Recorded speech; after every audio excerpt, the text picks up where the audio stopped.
안녕하세요. 홍콩선배 제리입니다. 자, 오늘은 지난번에도 소개를 해드렸었던 보안 전문가 헨리를 모시게 됐는데요. 지금 제가 백엔드 개발자 로드맵 대만갑을 찍고 있잖아요.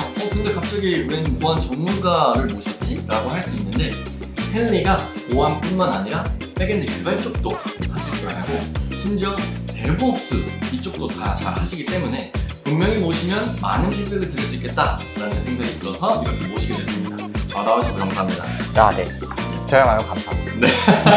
오늘 내가 이것만큼은 진짜 꼭 알려줘야 되겠다. 백엔드 로드맵을 작성하고 있었다 했으니까 어떤 데브옵스 아니면 백엔드 개발에 필수적인 클라우드 이런 부분들을 중점적으로 오늘 좀 얘기를 하려고 합니다. 여러분들 되게 많이 기대해 주시고요. 바로 들어가겠습니다. 저희가 사실 실친이거든요. 실제 친구 줄임말. 실친인데 성공선배 영상 처음으로 그냥 완전 반말로 찍으면 어떨까 했는데 뭐 괜찮으실까요? 네, 친구니까요. 알겠습니다. 네, 그럼 바로 들어가겠습니다. 우우! 내가 널 소개를 하긴 했잖아, 후배님들한테. 근데 그래도 너로 어떤 사람인지 이런 것도 소개하면 좋을 것 같아서. 이것도 반말로 해야 되나? 아니, 후배님들한테 하는 거는 존댓말로. 아니죠. 나 지금 막 안녕하세요. 저는 지난 영상에 나왔었던 보안 엔지니어 헨리라고 합니다. 저번 2년 전이었는데 2년 전에는 제가 보안 엔지니어였지만 지금은 조금 더 많은 일을 하고 있어서 전문적인 용어로는 뎁스옵스라고 부르는데 쉽게 그냥 보안 개발, 운영을 모두 다 하고 있는 사람이다 라고 생각하시면 될 것 같아요. 만능 엔터테인먼트인 건가요? 만능 엔터테인먼트까지 하고 싶지 않은데 그렇게 일을 하게 되는 그런 직무인 것 같아요. 근데 뎁스옵스라고 하는 단어를 나는 사실상 널 통해 처음 들었는데 범용적으로 쓰이는 그런 직무인 건가? 해외에서도 이미 뎁스옵스로 취업을 하고 실무를 뛰고 있는 사람들이 있는데 이게 조금씩 시간이 지나면서 더 그런 말이 많이 보이는 것 같아요. 채용 사이트에서도 보면 뎁스옵스가 더 많이 올라오고 있고. 그러면 데브옵스랑 뎁스옵스의 차이가 보안 뭐 이렇게 끼어들어 있지만 더 간단하게 생각하면 데브옵스는 보안이 빠진 거지. 그러니까 근데 뎁스옵스는 이제 중간에 보안이 들어갔으니까 그렇게 부르는 거예요. 근데 데브옵스도 인프라를 이렇게 설계를 하면서 네트워크 쪽도 이렇게 알게 될 거고 되게 여러 가지 보안을 기본적으로 그래도 신경을 쓰긴 써야 되잖아, 인프라를 구축할 때. 그것도 맞지. 그러면 그래서 보안이라는 키워드가 붙으면은 좀 더 무언가 많이 깊게 봐야 되기 때문에 붙은 걸 텐데 그건 뭐인 것 같아? 그러니까 데브옵스 사람들이 뎁스옵스로 빠지기도 하는데 그렇게 모두 다 그렇게 빠지진 않고 이제 데브옵스로 올라가신 분들은 CTO로 가느냐 다른 이제 포지션으로 가느냐 PM으로 빠지느냐 이제 거기서 조금씩 더 나뉘는 것 같아요. 만약에 데브옵스를 했는데 보안에 좀 더 관심이 있다 그럼 이제 그때는 뎁스옵스를 생각을 해볼 수도 있지. 근데 무작정 갑자기 데브옵스를 하다가 보안을 신경 쓰게 되는데 거기서 이제 다 뎁스옵스가 되는 건 아니고.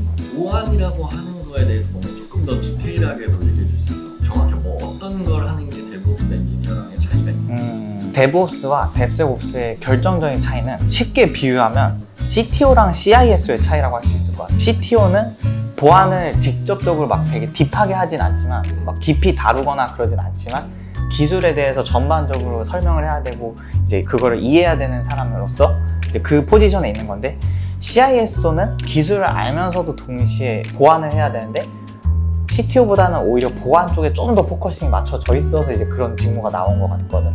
근데 이 뎁스옵스도 약간 데브옵스에서 분리가 된 이유가 데브옵스를 하다 보니까 보안을 알아야 되는 부분이 너무나 이제 뎁스가 있다 보니까 깊이 있게 그거를 회사에서 어떻게 적용시키는지 이해까지 다 해야 되는 만큼이 되게 많은 거지. 러닝 커브가 어느 정도 있고.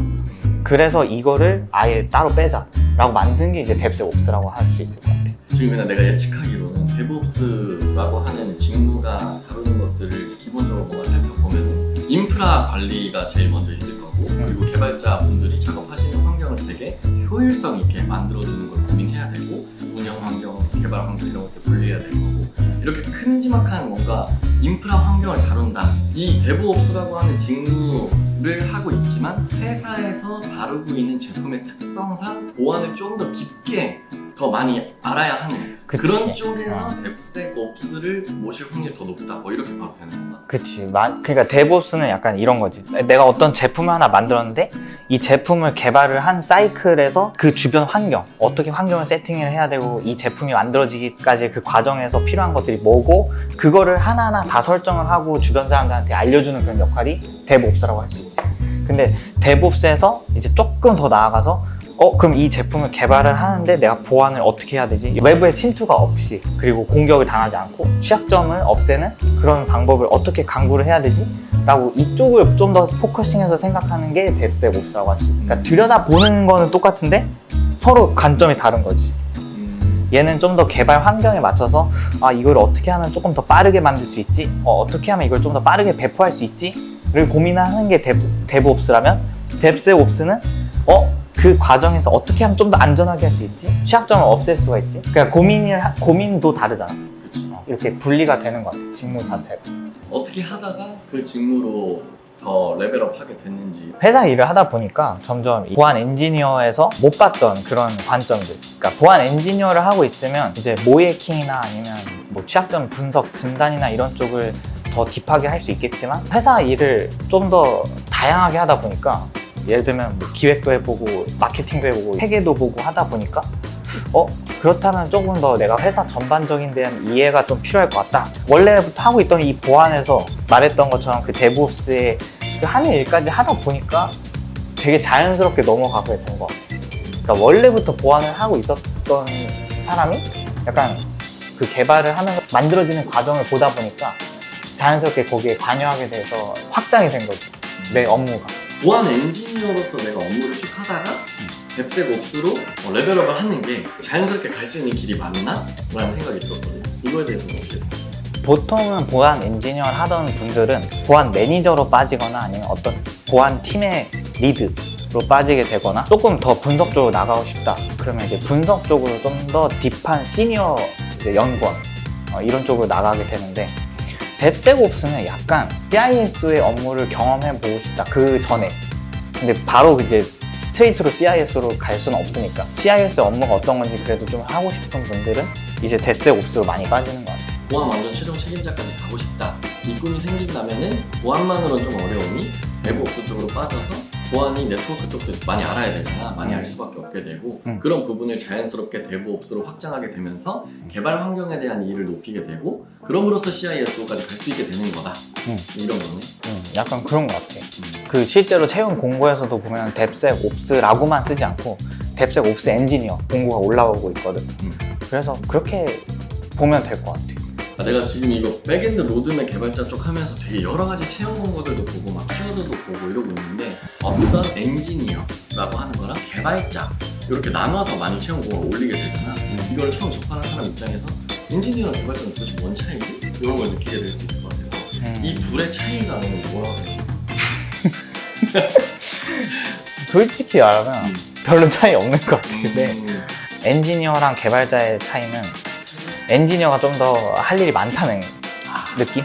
할 일 많다. 다른 사람들을 채용하기 위해서 이렇게 면접도 보고 그랬지만, 개발자와 엔지니어의 차이는 약간 그런 것 같아. 그러니까 나는 채용 공고들을 막 요새 이제 보면서 느낀 게, 그 개발자라고 써있는 포지션에서의 필수 자격, 우대 자격 뭐 이런 걸 보니까 진짜 말 그대로 프로그래밍 언어를 활용해서 프로젝트를 개발해야 되는 이쪽으로 쫙 구체적으로 써있는데, 엔지니어라고 써있는 거에서는 사실상 이제 개발에 대한 이해가 있으면 우대 자격 정도이지, 와서 하는 일 자체가 API 뭐 개발하고 응용 프로그래밍 개발하고 이러는 게 아니라 뭔가 직접적으로 조금씩 더 인프라에 가까운 무언가의 업무를 하는 느낌이었고, 서버 엔지니어라고 하면 개발 업무가 아니라 서버를 계속 보수하는 인프라 확장하고 뭐 이런 거였었고, 데브옵스 엔지니어라고 하는 것도 직접적으로 무언가 프로그래밍 언어를 막 활용해가지고 하는 게 아니라 다 인프라 쪽으로 빠져 있는 거, 좀 그쪽 일이 많은 것들을 다 엔지니어라는 키워드를 막 붙이고 있는 느낌이었거든요.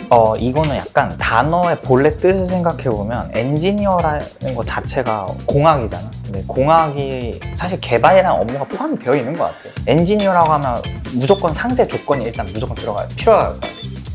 그래서 단순 개발하는 게 아니라 이제 개발을 해서 어떤 걸 할 거냐까지 좀 더 나아가서 이렇게 설명을 해야 되는 게 엔지니어가 아닐까. 개발 한 번 한다고 끝이 아니라 그 다음 스텝은 뭐 할지, 그럼 그걸 왜 하고 어떤 걸 만들어낼지까지 생각을 해야 되는 게 엔지니어가 아닐까. 그래서 그렇게 채용 공고가 나눠질 수도 있을 것 같아. 그게 쉽지가 않아. 백엔드 개발자라고 하는 것도 있고 백엔드 엔지니어라고 하는 것도 있는데, 그거의 딥한 차이들을 막 이렇게 까보면은 엔지니어가 조금 더 포괄적인 무언가를 요구하는 게 있었던 것 같아요. 실제로 이것도 내 경험상인데, 구글 구글이랑 트위터, 마이크로소프트 이런 데 채용 공고들도 올라오는 거 보면 그냥 소프트웨어 엔지니어라고 써있어. 디벨로퍼라고 안 해. 디벨롭이라는 그 단어 자체가 엔지니어링에 포함이 되어 있어서 그런 것 같아. 왜냐면 엔지니어라는 그 직군을 봤을 때 거기 안에 채용 공고에 써있는 거 보면 너 이거 할 줄 알아야 돼, 이거 할 줄 알아야 돼 써있는데 거기가 다 디벨로핑 어쩌고저쩌고 이미 디벨롭이 다 들어가 있고 거기서 뭘 해야 되고 이걸로 뭐 어떤 업무를 하게 될지까지 다 써있는 거라서 그래서 엔지니어라고 다들 그렇게 표기를 하는 것 같아요. 외국 공고들에서는 디벨로퍼라고 써있는 직무를 모시는 걸 나도 잘 못 본 것 같고 별로 없어. 거의 다 엔지니어라고 써있잖아. 별로 근데 한국에 조금 특성인 것 같긴 해. 한국에서는 사실 엔지니어라고 하면은 뭐지? 하는 느낌. 잘 못 알아들을 수도 있으니까 개발자? 그냥 개발자. 개발하는 사람인가 보네. 편하게 그냥 그렇게 쓰는 것 같아요. 아무래도 이제 개발자 이렇게 하다 보니 엔지니어를 한국말로 뭐라 표현해야 될까? 이거에 있어서 이제 개발자라고 하는 단어를 칭하다 보니 어떤 곳에서는 아까 설명한 것과 반대로 엔지니어라고 하는 거를 더 큰 포괄적인 의미로 하지 않고 그냥 개발자라는 포지션 그 자체를 다루고 싶었던 건데 뭔가 여기서는 개발자 여기서는 이런 느낌인 거예요. 그리고 또 하나 와 이것도 지금 계속 고민인데 일단 통상적으로 부르고 있는 우리 이제 개발자 특히나 백엔드 개발자 기본 업무들을 이제 생각해보면 API 개발, 관리자 페이지, 뭐 퍼블리싱 같은 것도 할 수 있고 API 연동도 할 수 있고 약간 직접적으로 응용 프로그래밍을 개발하는 것이 완전 베이스 업무 더 나아가고 하다 보면 자연스럽게 인프라도 알게 되고 CI/CD도 막 혼자 공부하고 이렇게 되는 거잖아. 근데 여기에서 이제 의문이 들었던 게 백엔드 개발자 이후 직무에 데브옵스로 바로 점프를 뛰는 것 혹은 서버 엔지니어를 거쳐서 데브옵스로 가는 것 꼭 이렇게 순서를 막 거쳐야 되는 걸까? 분명히 개발자 하다가 바로 데브옵스 엔지니어도 될 수 있는 것 같은데 데브옵스 엔지니어가 아니라 또 다른 거가 될 수 있는 거잖아. 완전히 시니어 백엔드 개발자가 될 수 있는 거잖아. 과연 그러면 백엔드 시니어 개발자는 인프라를 모르나? 아니거든. 또 알거든. 그러면 도대체 이 백엔드 개발자라고 하는 것, 시니어 개발자로 가는 것과 데브옵스 엔지니어로 되는 것 차이가 도대체 뭘까? 이거를 뭔가 확신을 느끼면서 내 직무 커리어 패스를 짜려면 어떻게 해야 되는 걸까에 대해서 많은 사람들이 그거를 어떻게 방향을 가야 될지 모를 수도 있는데 진짜 쉽게 비유를 하면 각자 이렇게 여정을 가다가 마지막에 이렇게 다 만나는 지점이 CTO가 아닐까. 게임하는 사람들을 위한 네트워크 소프트웨어 VPN을 만들고 있어요. 지금 회사를 창업하게 된 계기는 2016년으로 거슬러 올라가서 그러니까 엄청 다양한 걸 했잖아. 그렇게 할 수 있었던 이유가 뭐야? 근데 지금 생각해도 내가 어떻게 그랬지?